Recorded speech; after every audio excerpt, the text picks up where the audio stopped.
Amados hermanos y amigos, gracia y paz a vosotros en el nombre de nuestro Señor Jesucristo.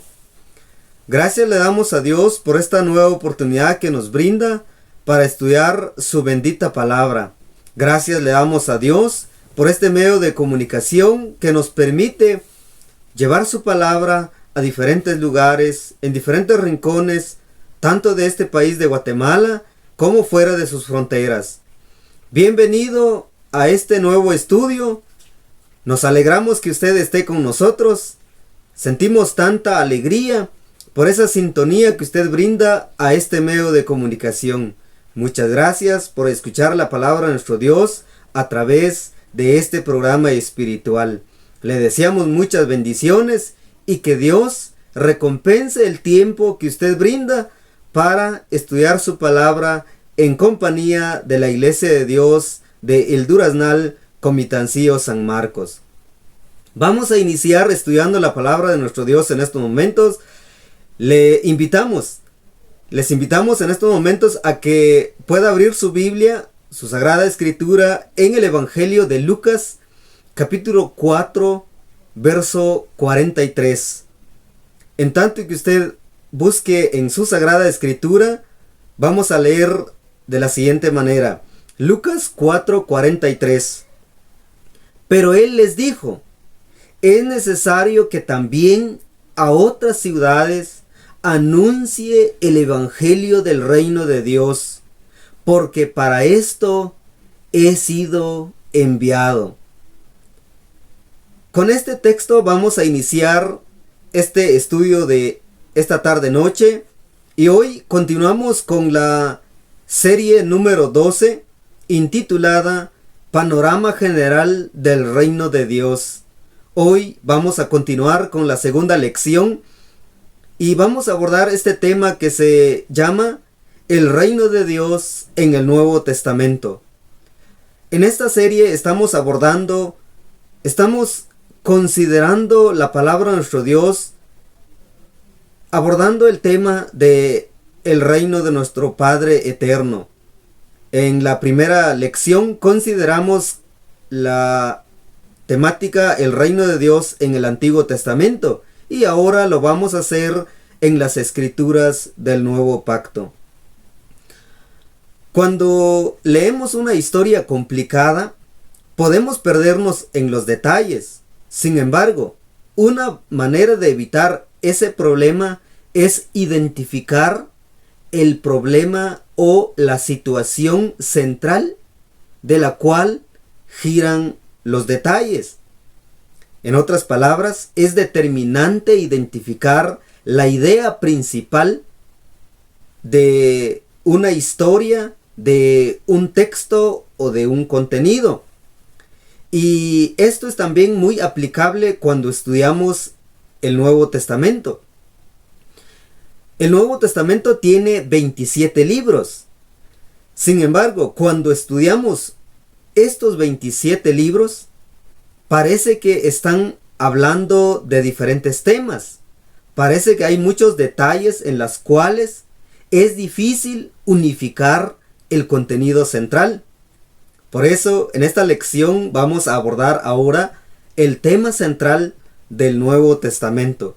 Vamos a conocer cuál es la idea principal en la cual giran todos los libros, todos los escritos del Nuevo Pacto. Vamos a iniciar entonces esta lección, este nuevo estudio. Es muy importante para que cuando usted pueda leer un pasaje del Nuevo Testamento, pueda identificar a la luz de la idea principal qué significa ese texto en base a la parte central de todos los escritos del Nuevo Pacto. Vamos a abordar esta lección identificando dos puntos o abordando dos aspectos muy fundamentales. El primero, vamos a referirnos acerca de las buenas nuevas. ¿Qué son las buenas nuevas? Y el segundo punto que vamos a abordar es la venida del Rey, la venida del Rey. Es el segundo punto que vamos a abordar en esta tarde-noche. Empecemos con el primer aspecto, las buenas nuevas. Todos aquellos que estamos familiarizados con el Nuevo Testamento, sabemos que su teología es muy compleja. Hay tantos aspectos que conocer en el Nuevo Testamento. Sin embargo, hay un tema muy principal, hay un tema esencial y muy importante en las escrituras del Nuevo Pacto. Y ese tema es el Evangelio. Seguramente usted lo ha escuchado, lo escucha constantemente, pero surge una pregunta. ¿Qué es el Evangelio? ¿Qué son las buenas nuevas de las cuales habla la Escritura? En esta oportunidad vamos a definir, vamos a precisar qué es el Evangelio. Para entender esta parte, tenemos que conectar esta palabra con el tema del reino de Dios, porque está estrechamente relacionado. ¿Qué significan las buenas nuevas? Las buenas nuevas, así en pocas palabras, son el anuncio de que el Rey ha llegado, quien es Cristo Jesús. Y no solo el Rey ha llegado, sino que también el señorío, el gobierno, la realeza de Jesús ha sido declarada sobre la base de que su muerte y su resurrección han confirmado su reino. La buena noticia o las buenas nuevas que habla la Escritura se refiere a que Jesús ya vino y Él ya derrotó misteriosamente a la muerte y ha vencido a la muerte cuando Él murió y cuando Él resucitó. Esas son las buenas nuevas. Allá en el Evangelio de Lucas, capítulo 4, verso 43, dice la Escritura: pero Él les dijo, este es Jesús hablando, pero Él les dijo, es necesario que también a otras ciudades anuncie el Evangelio del reino de Dios, porque para esto he sido enviado. En este texto Jesús lo que nos está enseñando es que Él fue enviado por el Padre para establecer el reino de nuestro Dios aquí sobre la faz de la tierra.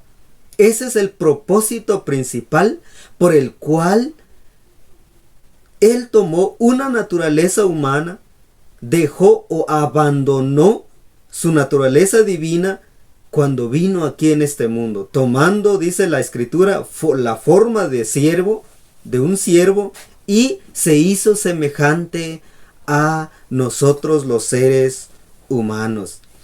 En esta parte dice el Evangelio del reino de Dios. La frase buenas nuevas proviene del sustantivo griego evangelión.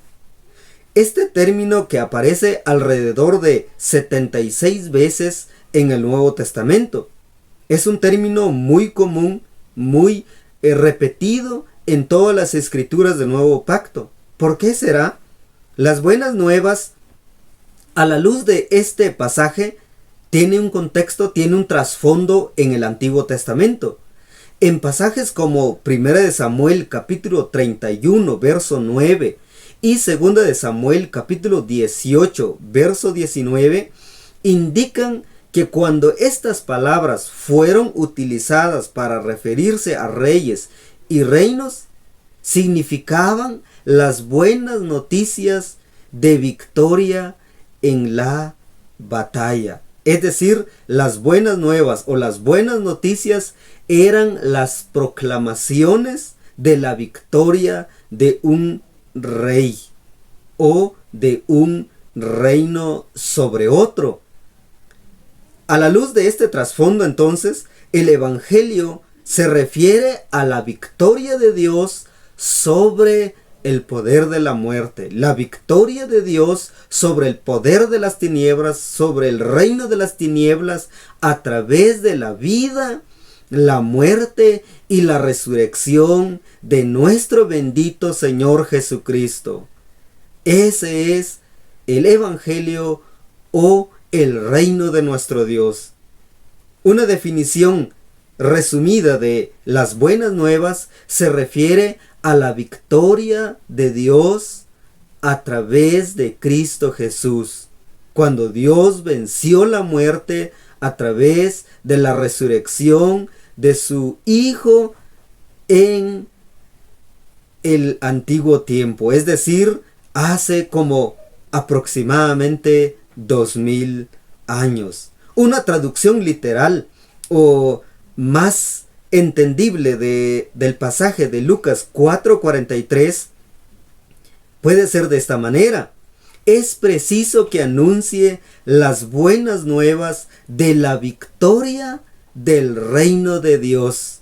Esta es una traducción basada en la Nueva Versión Internacional y nos da a entender de manera clara las buenas nuevas, que se refiere a la victoria del reino de Dios a través de Cristo Jesús.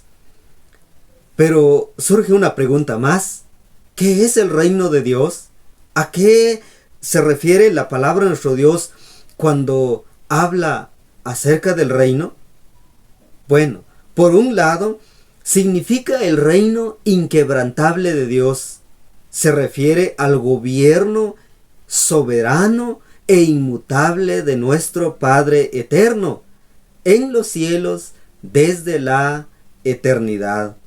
Por ejemplo, en 1 Timoteo 6:15 podemos leer estas palabras. La Escritura dice, 1 Timoteo 6:15, la cual a su tiempo mostrará el bienaventurado y solo soberano, Rey de reyes y Señor de señores, el único que tiene inmortalidad, que habita en luz inaccesible, a quien ninguno de los hombres ha visto ni puede ver, al cual sea la honra y el imperio sempiterno. Amén. A la luz de este pasaje, Pablo nos está enseñando que Dios es el soberano sobre todo, que Él gobierna sobre todo cuanto existe. Él es el Rey del universo, Él es el Rey de la creación, el Dios de los cielos, el Dios que habita desde la eternidad, el que tiene la inmortalidad, dice la Sagrada Escritura, que habita en luz inaccesible. Dios es el Rey sobre todo, el Rey soberano en el cielo y también sobre todo el universo. Un ejemplo claro de esta soberanía inquebrantable de nuestro Dios lo encontramos en el libro de Isaías, capítulo 66, verso 1, en donde leemos: Jehová dijo así: el cielo es mi trono y la tierra estrado de mis pies. En base a este pasaje podemos comprender, la Escritura nos enseña que Dios tiene su trono allá en el cielo. Él desde allí recibe informes, escucha oraciones, delibera, hace planes y hace decretos en su papel de Rey soberano. Dirige a criaturas espirituales para hacer su voluntad en la tierra. En otras palabras, Dios en el cielo, desde la eternidad, tiene un gobierno completo y absoluto.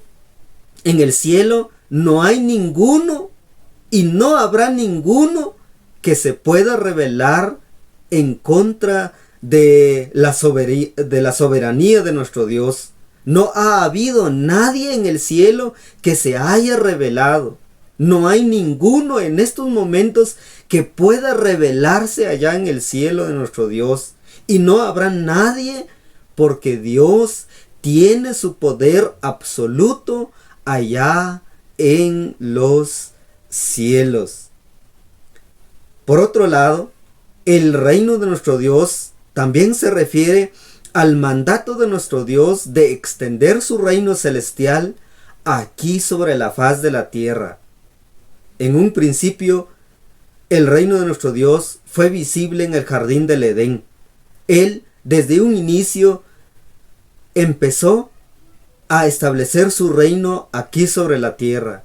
Empezó a extender su reino celestial aquí sobre este mundo. Y esa extensión o esa labor de extender su reino lo dejó en las manos de Adán y Eva. Lamentablemente, si usted ha leído Génesis capítulo 1, 2 y 3 en adelante, desde ahí Adán y Eva se rebelaron en contra del mandato de nuestro Dios, desobedecieron el mandato que Dios les había dado de extender su reino sobre esta faz de la tierra. Ellos fallaron y Dios desde ese momento dice la palabra que maldijo la tierra, maldijo al ser humano y maldijo esta creación. Fueron expulsados Adán y Eva del jardín del Edén y con eso la labor de extender el reino de nuestro Dios se vio muy afectada. Se complicó bastante debido a que ese paraíso en donde habían sido establecidos se había ocultado. Dios lo ocultó y este mundo se convirtió en un mundo caído. Y esa labor de extender el reino de nuestro Dios ahora se atrasó. La venida del reino de nuestro Dios se atrasó por el pecado, por la caída que el ser humano provocó por su desobediencia. Sin embargo, Dios en su gran misericordia continuó con el plan de extender su reino aquí sobre la faz de la tierra. Levantó a una nación, eligió a un pueblo especial, y ese es Israel.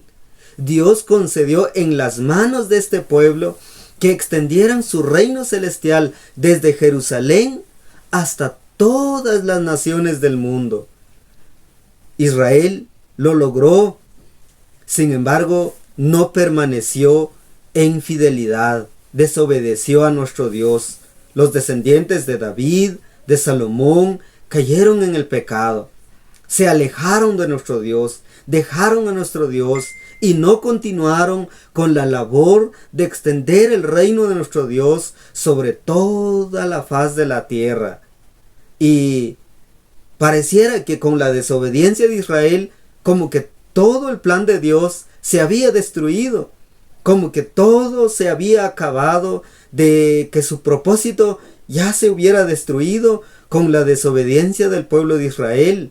Sin embargo, Dios tenía un plan y tiene un plan inquebrantable de extender su reino aquí sobre la faz de esta tierra.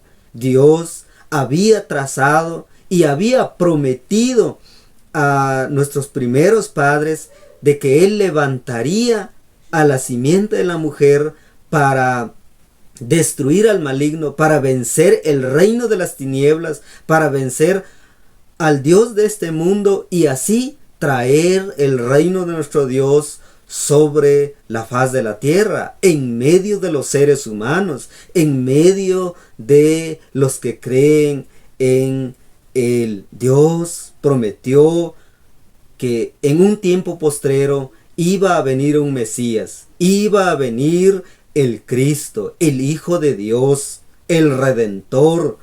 Y cuando llegó ese momento, dice el apóstol Pablo, cuando llegó ese tiempo, Jesús nació de una mujer, adoptó una naturaleza humana y con ello empezó a establecer el reino aquí en este mundo. Porque Dios desde el trasfondo del Antiguo Testamento tiene su propósito de establecer su reino aquí en medio de los seres humanos. Isaías 52:10 dice, Isaías 52:10, en tanto que usted encuentra ahí en la palabra de nuestro Dios, les leo de esta manera y dice, y todos los confines de la tierra verán la salvación del Dios nuestro.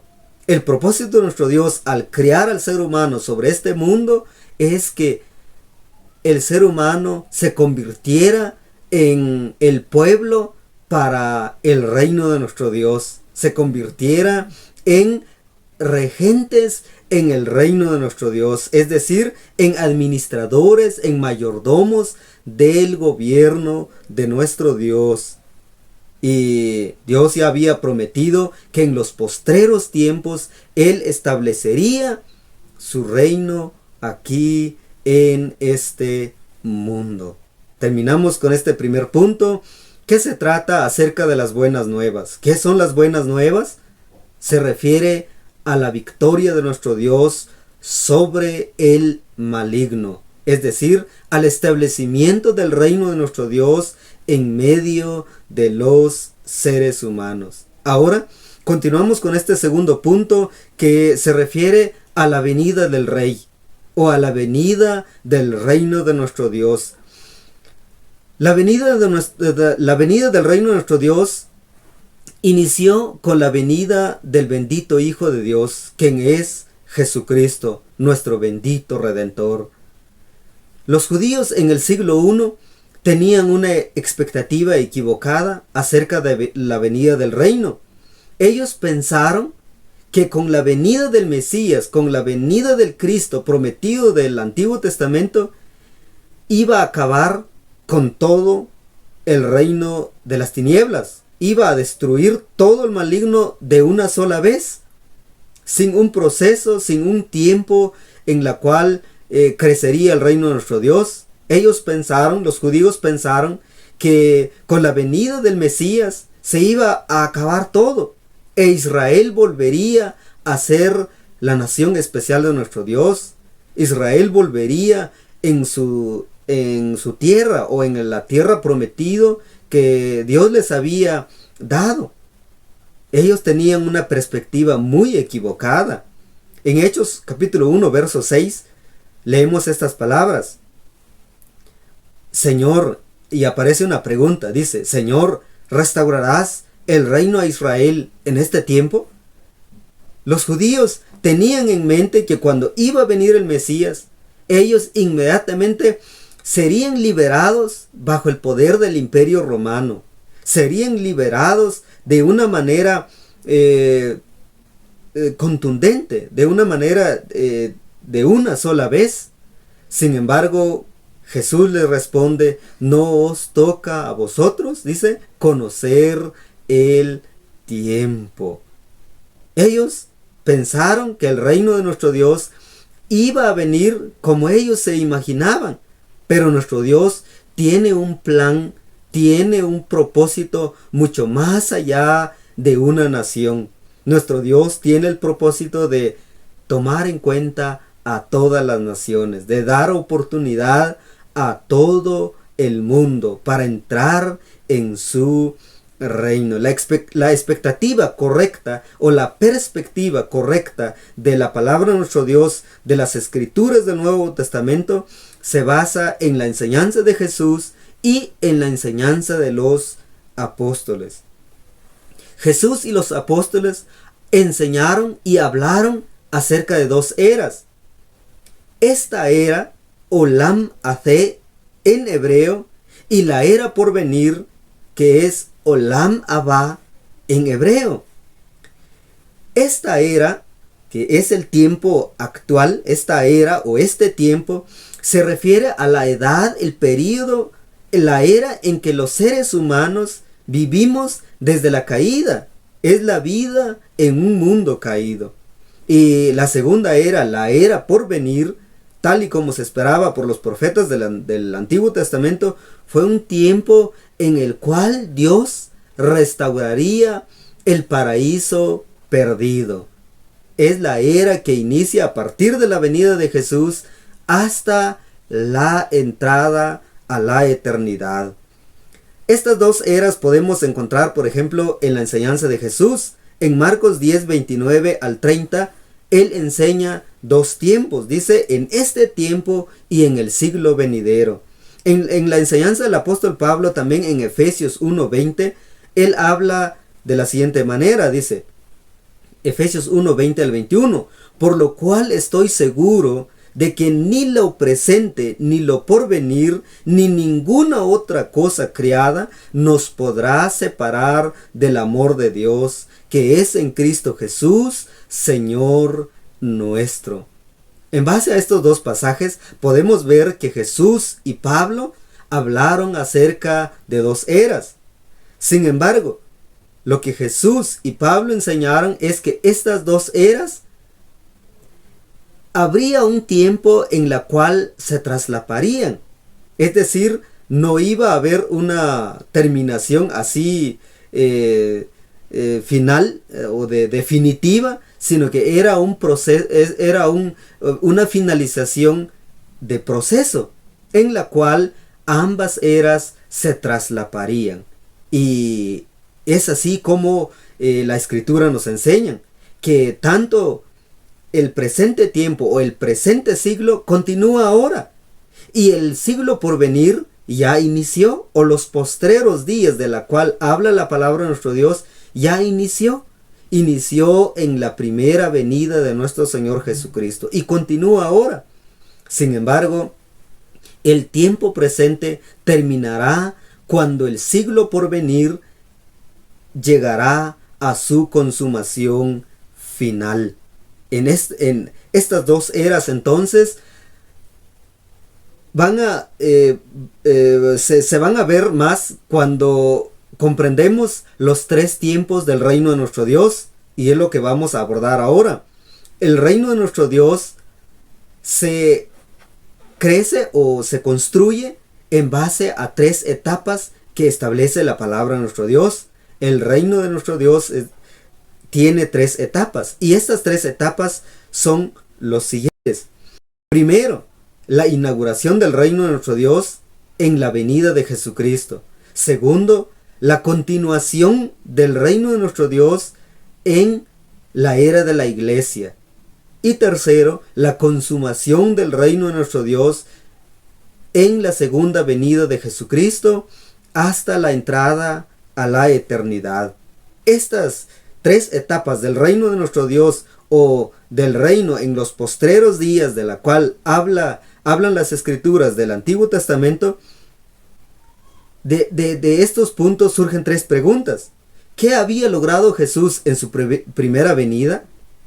¿Y qué lograría Jesús en la historia de la iglesia? Y por último, ¿qué hará cuando Él regrese en su segunda venida? Bueno, hay muchas respuestas a estas preguntas. Sin embargo, en esta oportunidad, para los propósitos de esta lección, solo vamos a puntualizar algunos aspectos referente a estas tres eras del reino de nuestro Dios. En la primera etapa, en la primera venida de Jesús, Él inauguró el reino de nuestro Dios. Lo que Jesús logró en su primera venida, con su vida, su muerte y su resurrección, es inaugurar el reino de nuestro Dios en este mundo. Él ya inauguró el reino, Él ya inició, ya aperturó el gobierno de nuestro Dios sobre este mundo. Lucas 16:16 dice: la ley y los profetas eran hasta Juan. Desde entonces el reino de Dios es anunciado, y todos se esfuerzan por entrar en él. El reino de nuestro Dios inició con la venida de nuestro Señor Jesucristo. Ahí, en ese tiempo, Él inauguró el reino de nuestro Dios, el gobierno de nuestro Dios sobre este mundo. Por un lado, nuestro Señor Jesucristo venció el reino de las tinieblas, venció la muerte. Y por otro lado, Él extendió la misericordia de nuestro Dios sobre los seres humanos que se arrepintieran de sus pecados. Efesios 4:8 dice: por lo cual dice, subiendo a lo alto, llevó cautiva la cautividad y dio dones a los hombres. En este pasaje podemos extraer dos aspectos muy importantes. Dice: llevó cautiva la cautividad. ¿Qué nos quiere entender la escritura con esta parte? Bueno, por el contexto de este pasaje, Pablo nos está enseñando que cuando Jesús vino en este mundo y murió, en ese momento Él venció la muerte. Y misteriosamente venció la muerte en el propio territorio de la muerte. Es decir, cuando Él mismo entregó su vida a la muerte. Cuando Él murió, ahí en esa situación, Él venció el poder de las tinieblas, el reino de las tinieblas.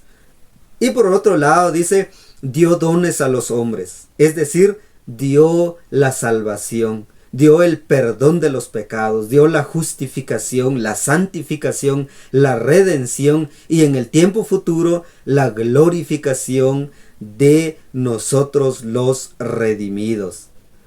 En ese tiempo entonces Jesús inauguró el reino de nuestro Dios.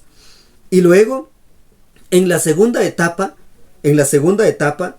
Jesús ascendió a los cielos. Y cuando Él ascendió a los cielos, Él dio una orden a la iglesia de ir a predicar y a enseñar estas buenas nuevas a todo el mundo.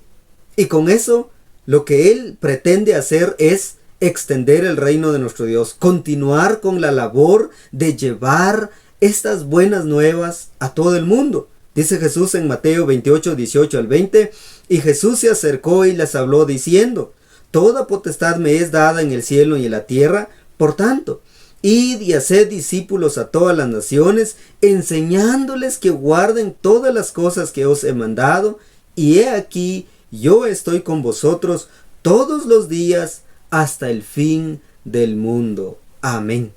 Con este pasaje, Jesús lo que dio a entender es que dejó en las manos de la iglesia seguir extendiendo el reino de nuestro Dios sobre este mundo.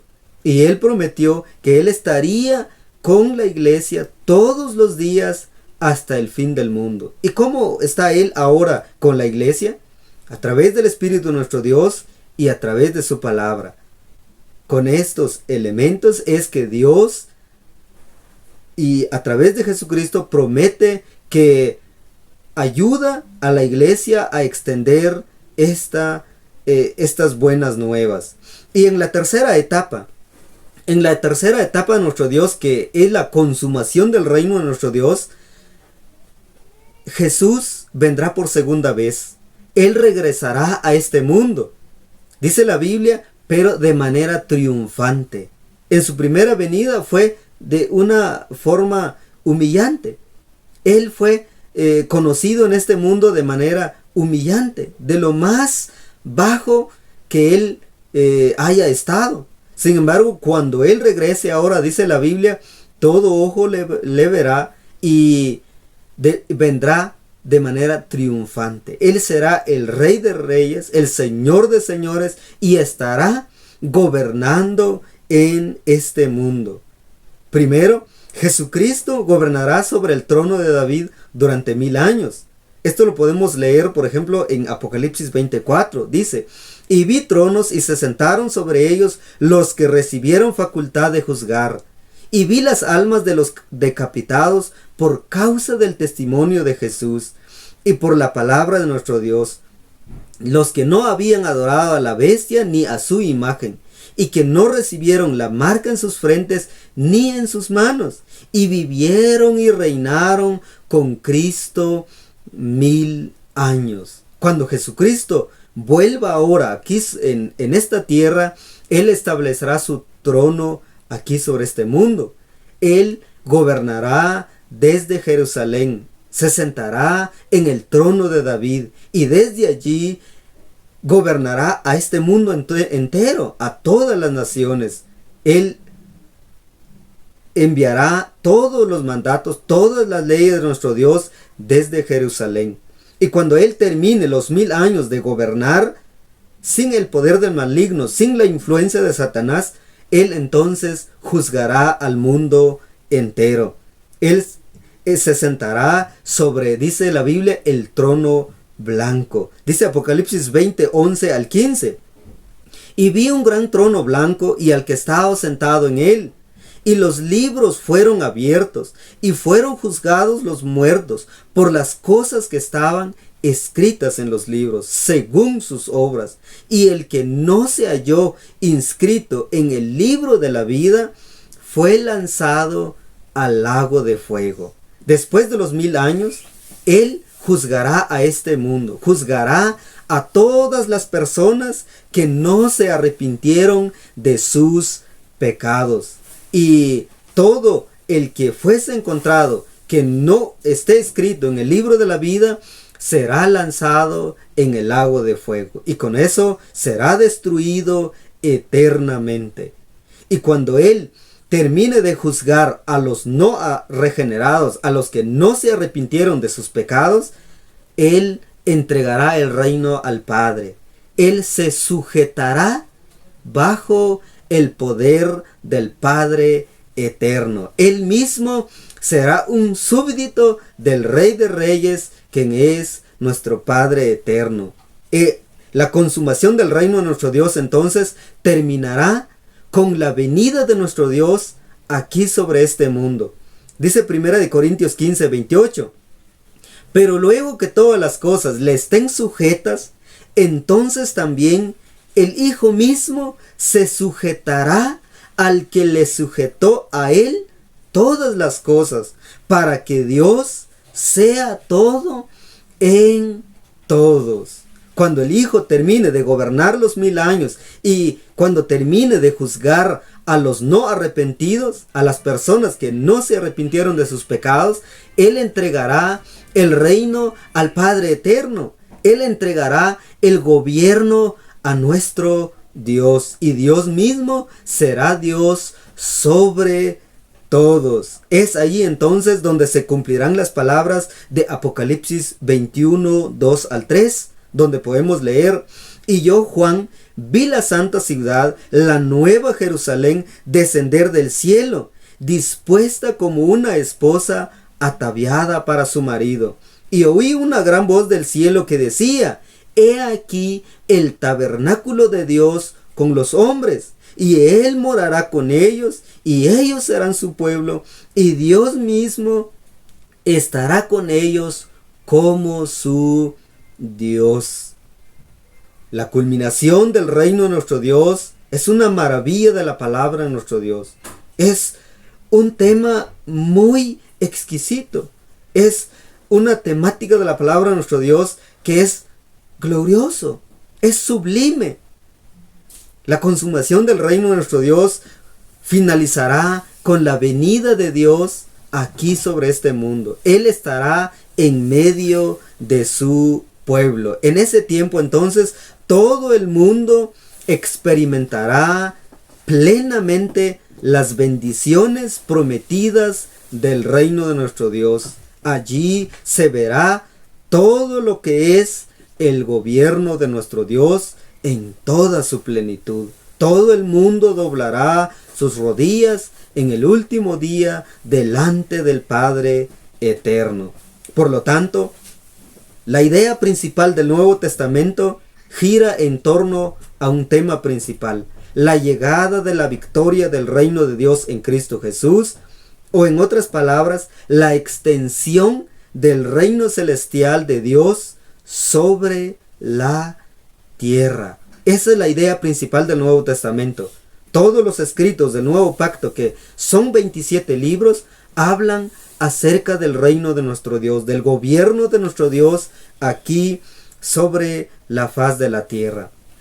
Estimado amigo y hermano, a manera de conclusión, el Evangelio que enseña el Nuevo Testamento se refiere al reino de nuestro Dios en Cristo Jesús.